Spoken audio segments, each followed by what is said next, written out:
बलूच नस्ल खुशी के ख़िलाफ़ जारी इस तहरीक का आज 44वां दिन है। ये तहरीक तुर्बत से होते हुए इस्लामाबाद तक पहुँची है और ये तहरीक बलूचिस्तान में होने वाले जारी नस्ल खुशी के ख़िलाफ़ है। इस तहरीक से जुड़े हुए हर शख्स का मैं दिली मशकूर हूँ कि उन्होंने रियासती जबर, तशद्दुद और FIR के होने के बावजूद भी हमारा साथ दिया और हमारे काल पर उन्होंने बलूचिस्तान भर में एहतजाजी मुजाहरे की और पाकिस्तान में जितने लोग हमारे इस तहरीक के साथ हैं हम उनकी भी मशकूर है। हम आपसे फिर गुजारिश करना चाहते हैं क्योंकि हमारी तहरीक का तीसरा फ़ेज़ शुरू हो चुका है और इस तीसरे फ़ेज़ में हम अपनी तहरीक को पाकिस्तान भर के साथ साथ पूरी दुनिया से हम सपोर्ट चाहते हैं। जो लोग हमें सुन रहे हैं, जो लोग हमारी मूवमेंट के साथ हैं,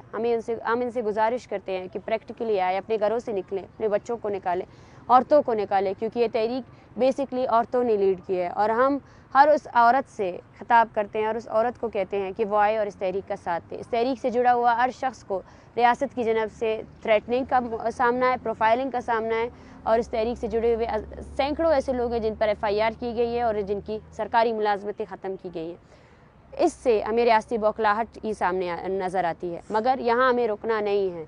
हम आप सबसे गुजारिश करते हैं, आप जहाँ भी है, यूनिवर्सिटी, कॉलेज, घर, वहाँ पर हमारी इस तहरीक का साथ दें। आप वीडियो पैगामात के ज़रिए हमारी इस तहरीक का साथ दे सकते हैं। आप एहतजाजी धरनों के ज़रिए, एहतजाजी प्रोटेस्ट के ज़रिए हमारी इस तहरीक का साथ दे सकते हैं और जहाँ जहाँ बलूच यकजहती कमेटी के कॉल पर प्रोटेस्ट ऑर्गेनाइज़ किया जाएगा वहाँ वहाँ आपने आना है और साथ देना है और रियासती मशीनरी, रियासती जबर के सामने हमारी इस तहरीक का हम आवाज़ बनना है। हमें ये साबित करना है कि ये औरतें अकेले नहीं हैं, ये सिर्फ 100 ख़ानदान नहीं हैं, बल्कि हम